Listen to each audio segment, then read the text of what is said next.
Mi novia me dio un reglamento matrimonial después de entregarle el anillo. Las regalas eran tan ridículas que le arrebaté el anillo y cancelé todo. Tengo 30 años y estoy en plena residencia médica, una etapa que, sinceramente, no es nada sencilla.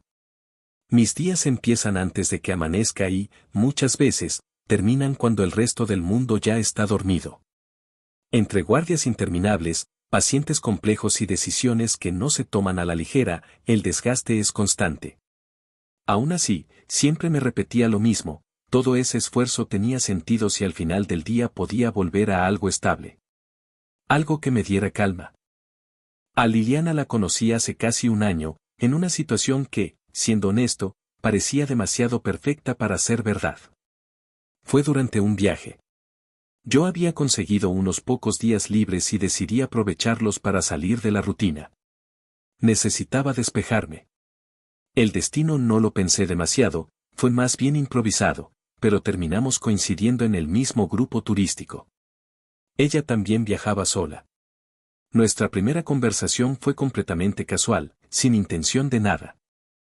Empezamos quejándonos del itinerario del tour, que era bastante incómodo, y sin darnos cuenta, esa charla se convirtió en horas de conversación.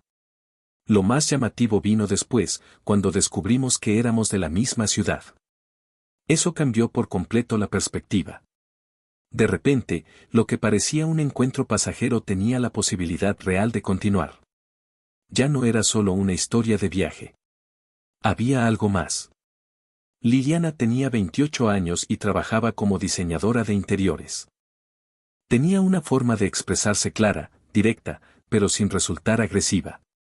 Sabía comunicar lo que pensaba y parecía tener sus objetivos bien definidos. En ese momento, todo en ella me transmitía una sensación de estabilidad. No era impulsiva ni desordenada. Al contrario, daba la impresión de ser alguien organizada, con un rumbo claro. Durante el viaje nos fuimos acercando cada vez más. Pasábamos prácticamente todo el tiempo juntos, comidas, excursiones, largas conversaciones. Hablamos de nuestras familias, de relaciones pasadas, de lo que esperábamos del futuro. Y, siendo sincero, no vi ninguna señal de alarma. Cuando volvimos a la ciudad, lo más natural fue seguir en contacto. La transición fue fluida, sin esfuerzo. Pasamos de ser dos personas que coincidieron en un viaje a vernos con regularidad. En pocos meses, ya éramos oficialmente pareja. Desde el principio, la relación avanzó rápido. No en un sentido conflictivo, sino por la velocidad con la que todo se fue dando. Varias personas de mi entorno me lo advirtieron. Vas demasiado rápido. Deberías conocerla mejor. No te precipites. Yo escuchaba esos comentarios, pero no les daba demasiado peso. Desde mi punto de vista, no estaba actuando por impulso, sino siendo práctico. No soy alguien que disfrute perder el tiempo en relaciones ambiguas. Si veía potencial, prefería avanzar. Y con Liliana, claramente lo veía. Era atenta y tenía detalles en momentos clave. Me acompañaba cuando podía y, al menos en apariencia, entendía las exigencias de mi trabajo. Nunca hizo problemas por mis horarios ni me pidió más de lo que yo podía dar en ese momento. Para mí, eso tenía un valor enorme. Poco a poco, sin darme cuenta, empecé a construir una idea en mi cabeza. Una especie de narrativa interna en la que ella encajaba perfectamente como una pareja a largo plazo. Alguien con quien podía construir algo serio. A los 6 meses, ya había pensado en la posibilidad de casarme con ella. A los 8, estaba convencido. Sé que, dicho así, suena apresurado. Y probablemente lo era. Pero cuando estás dentro de la situación, todo parece tener lógica. Cada gesto, cada detalle, se interpreta como una confirmación de que estás tomando el camino correcto. Además, había otro factor que influyó bastante, mi entorno. Muchos de mis colegas tienen relaciones inestables o directamente están solos. Este trabajo consume tanto tiempo que construir algo sólido no es fácil. Por eso, ver una relación que funcionaba, que avanzaba sin conflictos constantes, se sentía como una oportunidad que no debía dejar pasar. Así que tomé una decisión, iba a proponerle matrimonio. no fue algo impulsivo. Lo planifiqué con cuidado. Quería que fuera especial, que realmente tuviera significado. Invertí una cantidad importante de dinero en el anillo, no por apariencia, sino porque quería que representara algo serio. Compromiso real. También elegí el lugar con intención. Decidí invitarla a pasar un fin de semana en París. No era un viaje cualquiera, al menos no para mí. Era el cierre de una etapa y el inicio de otra. Busqué un sitio tranquilo, lejos del ruido, donde pudiéramos hablar sin interrupciones. Quería que el ambiente ayudara a que todo fluyera de manera natural. Para entonces, llevábamos 11 meses juntos. 11 meses. Dicho en voz alta puede parecer poco, lo sé. Pero en ese momento, para mí, era suficiente. El viaje fue prácticamente como lo había imaginado. Caminamos mucho, visitamos varios lugares y compartimos tiempo de calidad. Liliana se veía feliz, y yo también lo estaba. No había tensiones, todo se sentía en equilibrio. El último día decidí que era el momento. Ya tenía elegido el lugar, discreto, sin gente, sin espectáculo. No quería una escena pública, prefería algo íntimo, más auténtico. Recuerdo ese instante con mucha claridad. Curiosamente, no estaba nervioso como uno podría esperar. Más bien sentía una especie de certeza, como si la decisión ya estuviera tomada desde antes. Le pedí que se sentara y le dije que quería hablar con ella. Saqué el anillo y le expliqué lo que sentía, sin exageraciones. No soy de discursos largos ni dramáticos, así que fui directo. Le dije que la veía como mi compañera de vida. Que quería construir algo estable a su lado. Que, a pesar del tiempo, sentía que era la persona correcta. Hubo unos segundos de silencio. Luego, sonrió. Y dijo que sí. En ese momento, todo pareció encajar. Sentí que había tomado la decisión correcta, que todo el camino recorrido hasta ahí tenía sentido. Pero lo que vino después no me lo esperaba en absoluto. Liliana, todavía con el anillo en la mano, hizo algo que me dejó desconcertado. Sacó una hoja doblada de su bolso. Al principio pensé que era un detalle simbólico, quizás una carta o algo emocional que complementara el momento. Pero no era eso. La desdobló con total calma, la sostuvo frente a ella y, con un tono completamente serio, me dijo: «Antes de continuar, necesito que leas esto». Fruncí el ceño, confundido. No entendía qué estaba pasando. «¿Qué es eso?», le pregunté. «Son algunas reglas», respondió. «Para el matrimonio». La forma en que lo dijo no tenía nada de broma. No había ironía ni ligereza.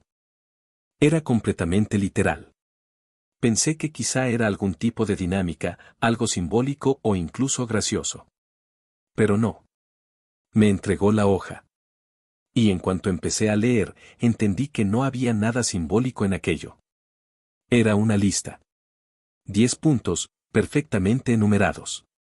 El primero decía: «Deberás poner a tu esposa como prioridad siempre ante todas las cosas». Me quedé unos segundos en silencio. No porque la idea en sí fuera completamente extraña, sé que hay personas que piensan así, sino por la manera en que estaba planteada. No sonaba a algo que se construye entre dos. Sonaba más bien a una orden. Continué leyendo. «El dinero será compartido y todo lo tuyo será mío». Ahí la incomodidad ya fue más evidente. No se trataba de una conversación sobre cómo manejar las finanzas en pareja, sino de una declaración unilateral, sin espacio para discusión. Pasé al siguiente punto. «Deberás pagar todos los gastos de tu esposa en cuestión de belleza porque al final tú eres el que disfrutará eso». En ese momento levanté la vista por un segundo. Liliana me miraba fijamente, como esperando algún tipo de reacción. Pero no dije nada. Preferí seguir leyendo. «Tendrás permitido ver a tus amigos 2 veces al año durante 6 horas. Tu esposa decidirá el día». Ese punto ya no solo resultaba incómodo. Era directamente absurdo. No tenía nada que ver con la persona que yo creía conocer ni con la dinámica que habíamos tenido hasta ese momento. Y aún así, la lista no terminaba ahí. El siguiente punto fue el que terminó de romper cualquier intento que yo pudiera hacer por justificar lo anterior. Renunciarás a tu trabajo porque hay muchas enfermeras. Buscarás un hospital sin enfermeras mujeres. Ahí tuve que parar. No porque no entendiera lo que decía, sino porque necesitaba procesarlo. Soy médico. Trabajo en un entorno donde haya enfermeras, doctoras, personal administrativo, es un equipo variado. Pensar en eliminar eso no solo es poco realista, es simplemente imposible. Volví a mirarla, pero esta vez ya no con curiosidad, sino con una mezcla clara de incredulidad y alerta. ¿Esto es en serio?, le pregunté. Liliana asintió sin dudarlo. Claro. Son condiciones básicas. Condiciones. Esa palabra se me quedó grabada. No hablaba de acuerdos ni de decisiones compartidas. Hablaba de condiciones. Y eso que ni siquiera había terminado de leer la lista. Todavía faltaban 5 puntos más, y por cómo iban los primeros, ya me imaginaba que no iban a mejorar las cosas. Esto no es realista, dije al final, señalando la parte donde hablaba de dejar mi trabajo. No puedo cambiar todo mi entorno así. No funciona de esa manera. Ella no pareció sorprendida. De hecho, su expresión era tranquila, como si ya esperara esa reacción. Si puedes, respondió con total naturalidad. Hay hospitales donde no existe ese tipo de ambiente. ¿A qué te refieres con ese tipo de ambiente?, pregunté, aunque en el fondo ya sabía por dónde iba. A lugares donde no haya tantas mujeres, dijo. Por ejemplo, un hospital militar. Se me escapó una pequeña risa, más por incredulidad que por otra cosa. Para trabajar en un hospital militar tendría que ser médico militar, le expliqué. Eso implica años de formación diferente, otro proceso completamente distinto. No es algo que se decide de un día para otro. Ella no cambió el gesto. Pues estudia eso. Esa frase tuvo un peso distinto. No era una sugerencia ni algo para considerar juntos. Era, otra vez, una imposición disfrazada de solución. ¿Te estás escuchando?, le dije, ahora con más firmeza. Me estás pidiendo que cambie toda mi carrera, después de años de esfuerzo, solo para adaptarme a una inseguridad tuya. No es una inseguridad, respondió. Es una forma de evitar problemas en el futuro. ¿Qué problemas?, insistí. Infidelidades, tentaciones, contestó, como si fuera obvio. Es mejor prevenir. Negué con la cabeza lentamente. No puedes construir un matrimonio aislándote del mundo, le dije. Eso no es prevenir, eso es controlar. Ella no reaccionó a esa palabra. Solo cruzó los brazos, como esperando que yo terminara. Volví a mirar la hoja. Ya no la estaba leyendo con la misma actitud del inicio. Antes había curiosidad. Ahora lo que sentía era tensión. Decidí seguir. El punto 6 decía: dejarás de hablarle a todas las mujeres de tu familia. Solo se permitirá hablar con tu madre y bajo supervisión de la esposa. Ni siquiera terminé de leerlo en silencio. Levanté la vista de inmediato. Esto ya es absurdo, dije sin rodeos. ¿Cómo que dejar de hablar con todas las mujeres de mi familia? Liliana se mantuvo completamente tranquila. Es para evitar conflictos innecesarios, respondió. Muchas veces las familias interfieren en los matrimonios. Una cosa es poner límites, le contesté, y otra muy distinta es cortar la comunicación. Me estás diciendo que no podría hablar con mis primas, mis tías. Exacto, me interrumpió. Solo tu madre, y preferiblemente cuando yo esté presente. Eso no tiene ningún sentido, dije, ya claramente molesto. Estás intentando aislarme. No es aislar, respondió. Es proteger la relación. No se protege una relación destruyendo todo lo demás, le respondí. Eso no es sano. Ella soltó un suspiro, como si el problema fuera que yo no estaba entendiendo algo evidente. Mira, si haces las cosas bien, no debería haber problema, dijo. Es cuestión de organización. Otra vez esa palabra, organización. como si reducir la vida de alguien fuera simplemente un tema logístico. Bajé la mirada otra vez. Ya no era solo incomodidad. Empezaba a convertirse en enojo. Seguí leyendo, pero entonces ella añadió algo más. Infórmate, cariño. Científicamente está comprobado que el 20% de los hombres siente atracción por algún familiar, sobre todo tías o primas. Solo esperan el momento oportuno, y, sinceramente, tus primas se ven bastante accesibles. La miré, completamente incrédulo. Eso es ridículo, le dije. ¿De verdad crees que yo siento atracción por mis primas? Prefiero no averiguarlo, respondió sin inmutarse. ¿Por qué te afecta tanto este punto? ¿Acaso te gusta alguna? Estás enferma, le dije directamente. Ella, en lugar de molestarse, simplemente sonrió. Seguí con el siguiente punto. El sexo será únicamente cuando la esposa decida que te lo mereces. En caso de incumplir reglas, se castigará con una semana a un mes sin sexo, dependiendo de la gravedad. Solté el aire de golpe, sin poder evitarlo. ¿Perdón? Dije, mirándola fijamente. ¿Cuándo me lo merezca? Liliana seguía completamente calmada. Sí, contestó. Es una forma de mantener el equilibrio en la relación. No, respondí de inmediato. Eso es usar la intimidad como un sistema de premio y castigo. Eso no es equilibrio, es manipulación. Ella frunció ligeramente el ceño, como si no estuviera de acuerdo con mi interpretación.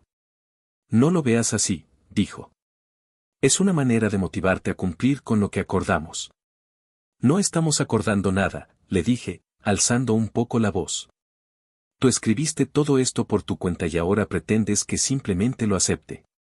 Porque son cosas lógicas, insistió, como si fuera evidente.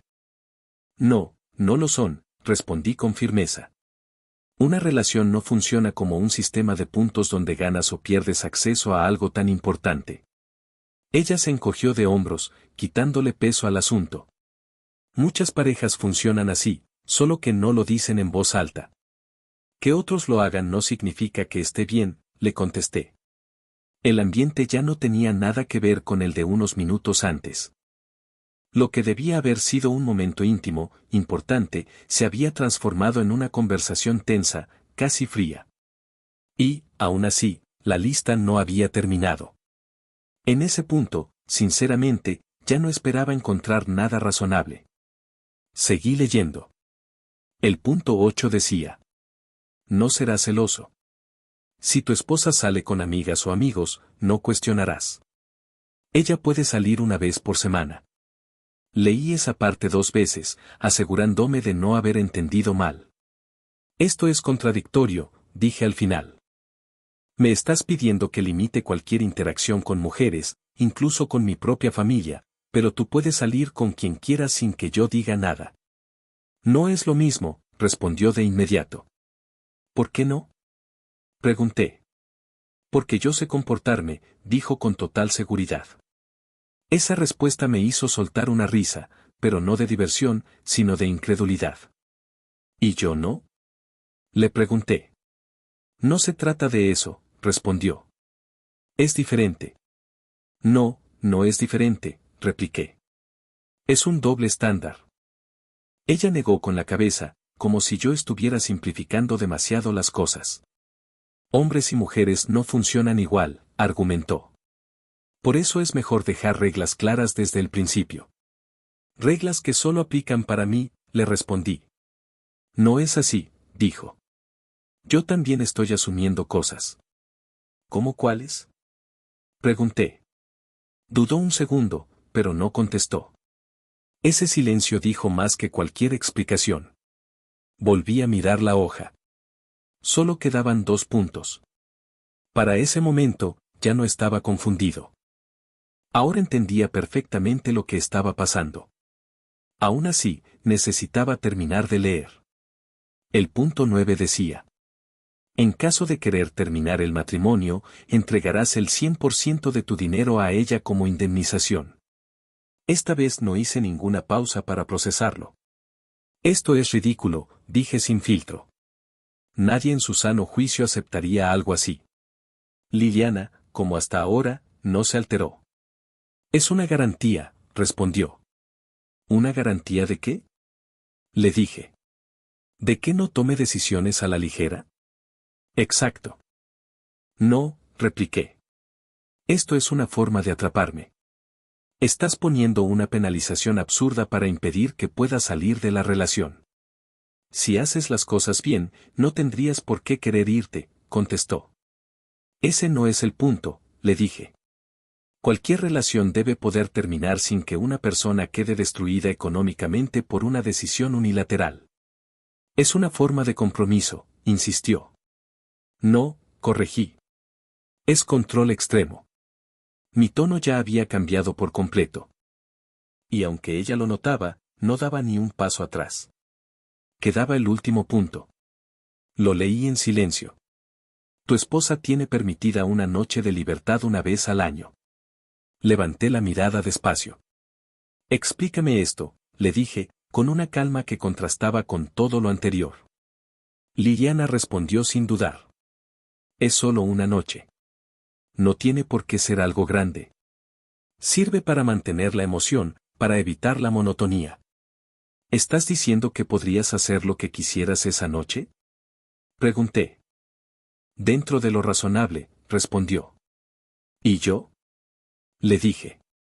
No, contestó con total naturalidad. Tú no lo necesitas. Después de eso hubo un silencio largo. No porque faltaran palabras, sino porque, por primera vez desde que empezó todo, ya no había nada que discutir. La hoja seguía en mis manos. 10 reglas. 10 condiciones. 10 maneras distintas de convertir una relación en algo completamente desequilibrado. Miré el anillo en su dedo. Seguía brillando igual que antes, pero su significado había cambiado por completo. Ya no representaba compromiso. Representaba un error. Sin decir nada, extendí la mano hacia ella. Liliana frunció el ceño, confundida. ¿Qué haces? Preguntó. No respondí de inmediato. Tomé su mano con firmeza, sin brusquedad, y con cuidado le quité el anillo. Fue un gesto simple, pero el efecto fue inmediato. ¿Qué estás haciendo? Repitió, ahora con más tensión en la voz. La miré directamente. Esto fue un error. La frase pareció descolocarla por completo. ¿Qué? Dijo casi automáticamente. Pero, ya acepté. Esto era lo que querías, ¿no? Negué con la cabeza sin apartar la mirada. No. Esto no era lo que quería. Su expresión cambió rápido. De la confusión pasó a una especie de desesperación contenida. Amor, ¿por qué me lo quitas? Dijo, acercándose un poco. No entiendo, acabas de pedirme matrimonio. Sí, respondí. Y no sabía con quién lo estaba haciendo. Eso la hizo retroceder un paso. ¿Cómo puedes decir eso? Preguntó. Soy la misma persona. No, le dije. La persona que yo conocía no me habría dado una lista de condiciones como si esto fuera un contrato unilateral. Ella negó con la cabeza, visiblemente alterada. No lo entiendes, insistió. Solo quería asegurar nuestro futuro. ¿Asegurarlo cómo? Le pregunté. ¿Controlando cada aspecto de mi vida? No es control, respondió rápido. Es organización, estabilidad, evitar problemas antes de que aparezcan. Solté una exhalación corta. No puedes llamar estabilidad a esto, le dije. Esto es imposición. Es manipulación. Dio un paso más hacia mí. Sabía que no ibas a aceptar las reglas fácilmente, admitió. Por eso esperé. Esa frase me tensó de inmediato. ¿Esperaste a qué? Pregunté, aunque ya intuía la respuesta. A que te comprometieras, dijo. Pensé que, con el anillo, lo aceptarías por amor. Hubo otro silencio breve. No porque no hubiera nada que decir, sino porque acababa de confirmar exactamente lo que yo temía. Entonces lo planeaste, dije, más afirmando que preguntando. Lo pensé, respondió, intentando suavizarlo. No es lo mismo. Sí lo es, le contesté. Me ocultaste esto a propósito. Porque sabía que ibas a reaccionar así, dijo. Pero eso no significa que esté mal. Sí significa eso, respondí con firmeza. Significa que tú misma sabías que esto no era razonable. Se quedó en silencio por un momento, como buscando otra forma de justificarlo. Lo hice por nosotros, dijo finalmente. Porque quiero que esto funcione, añadió. Esto no es hacer que funcione, le respondí. Es construir algo donde solo tú decides todo. Su mirada cambió otra vez. Ya no era solo insistencia, ahora se notaba claramente la frustración. ¿Y lo que yo quiero? Preguntó. ¿Eso no importa? Claro que importa, le dije. Pero no puede estar por encima de mi libertad, de mi trabajo, de mi familia, de toda mi vida. Entonces soltó la frase sin dudar. Entonces no me amas. Se quedó flotando en el aire. No respondí de inmediato. La miré unos segundos en silencio, ordenando lo que iba a decir. No, dije al final. No amo esto. Abrió los ojos, sorprendida. No puedes decir eso, insistió. Después de todo este tiempo. Todo este tiempo, la interrumpí, creí que estaba con alguien distinto. Su expresión se endureció. Estás exagerando, dijo. Son solo reglas. Negué con la cabeza. No son solo reglas, le aclaré. Es una forma de pensar. Y yo no voy a aceptar eso. El ambiente ya no tenía absolutamente nada que ver con lo que había sido al principio. No quedaba rastro de la propuesta, ni del viaje, ni de la ilusión que había traído hasta ese momento. Solo éramos dos personas frente a frente, completamente desconectadas. Di un paso hacia atrás. Voy a volver al hotel, dije. Ella reaccionó de inmediato. ¿Qué? No puedes irte así. Si puedo, respondí sin dudar. No, insistió. No puedes dejarme aquí después de esto. Precisamente después de esto es cuando más sentido tiene que me vaya, le dije. Estás siendo injusto, añadió. Ni siquiera lo estás intentando. ¿Intentar qué? Pregunté. ¿Aceptar condiciones que hacen imposible una relación sana? Apretó los labios, como conteniéndose. Podríamos ajustarlas, propuso. Negociar. Negué lentamente. Esto no es algo que se pueda negociar, le dije. No es un detalle puntual, es todo. Entonces estás tirando todo por la borda, respondió, elevando la voz. No, contesté con calma. Estoy evitando meterme en algo que claramente no va a funcionar. Hubo un silencio corto. No puedes dejarme así, repitió, esta vez en voz más baja. Estamos en otro país. Eres adulta, le dije. Sabes manejarte. No es eso, respondió. Es, esto. Nosotros. La miré por última vez. Ya no había duda, solo una mezcla de claridad y decepción. No hay un nosotros y esto es como empieza. No esperé su respuesta. Me di la vuelta y empecé a caminar. No miré atrás. Con cada paso sentía algo distinto, más ligero. Como si me estuviera quitando un peso que ni siquiera sabía que llevaba encima. El camino de regreso al hotel fue completamente silencioso. No necesitaba pensar demasiado. Todo estaba claro. Al llegar, me senté en la cama casi por inercia. Saqué el anillo del bolsillo y me quedé mirándolo unos segundos. No sentí tristeza. Sentí alivio. Porque, aunque todo lo que acababa de pasar fue incómodo, incluso desagradable, también fue necesario. A veces, algo que parece correcto solo necesita un poco de verdad para derrumbarse por completo. Y esta vez, esa verdad llegó justo a tiempo. Antes de que fuera demasiado tarde.